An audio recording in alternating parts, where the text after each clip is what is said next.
guys? It is Vlogging with Bongi here, and we're back. Well, I cleaned this half and just this half of my room just for you guys so I can film this video. No need to thank me. You're welcome, you're welcome. Well, today, sadly, has come to an end. We're going to talk about the last quarter of the book, The Rose and the Dagger. Well, if you know anything about me, you know that I'm a very strong and persistent advocate of women's rights. Woo woo! I mean, clearly, right? So it made perfect sense for me to analyze my lovely novel here with a feminist lens. So let's get started. In many Middle Eastern societies, oppressive regimes limit women from achieving equality, often utilizing conservative interpretations of religious laws to restrict women to traditional sexist gender roles. Unfortunately, many victims of human rights violations are paralyzed by fear that them or their loved ones may suffer if they show resistance.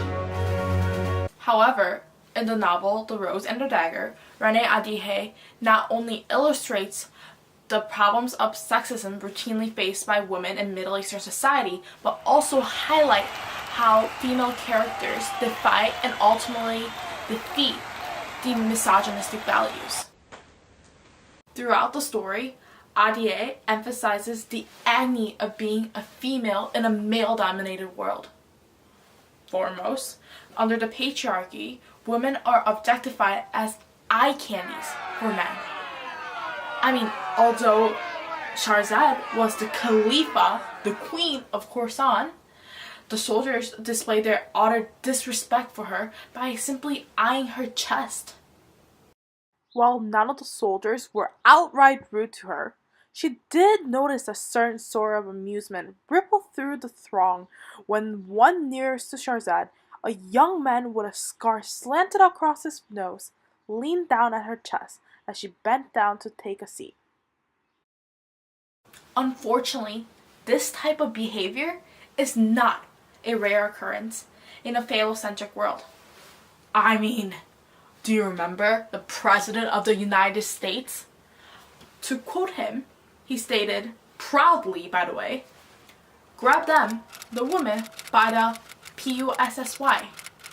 Women are simply considered an object and a tool to please and satisfy men's sexual needs, and thus men do not care how their actions would affect their female counterparts.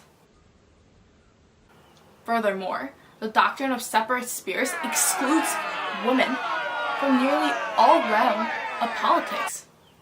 In the book The Rose and the Dagger, all governmental positions were taken by men, whether it be the ruler, aka Caliph, the captain of the guards, leaders of the rebellion, advisor, and even the soldiers.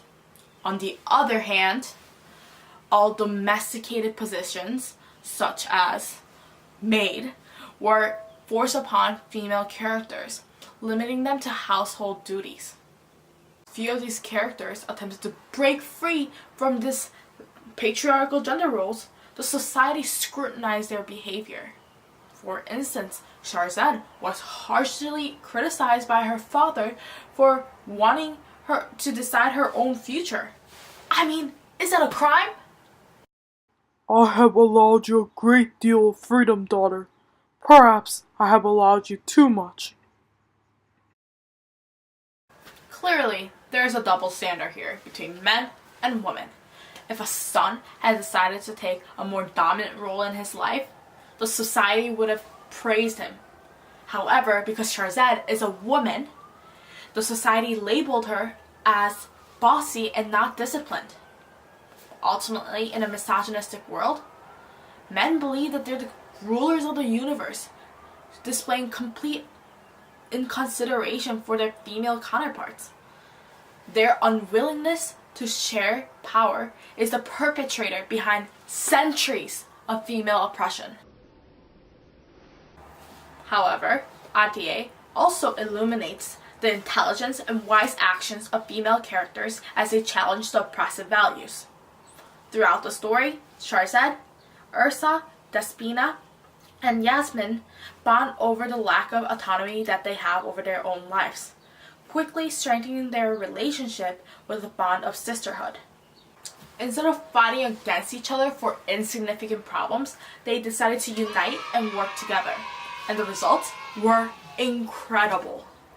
Even defeating Salim, the Sultan of Parthia, who showed nothing but disrespect for women.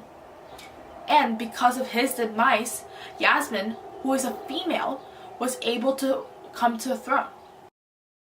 Shahrazad did feel a shadowed sort of satisfaction to see Salim fall at the hands of women, especially at the hands of those he'd been so willing to cast aside or use as pawns. Salim always manipulated and objectified women, simply using them as tools to achieve his political agenda. However, the four girls were able to overthrow his tyrannical regime by working together in solidarity. And as Shahrazad said on page 231, they were taking charge of their own destinies. The bond of sisterhood ultimately returned the power to each woman. Personally, I believe that the author wrote the novel with a feminist lens. Thus, analyzing the text with this view allowed me to understand the purpose of the text.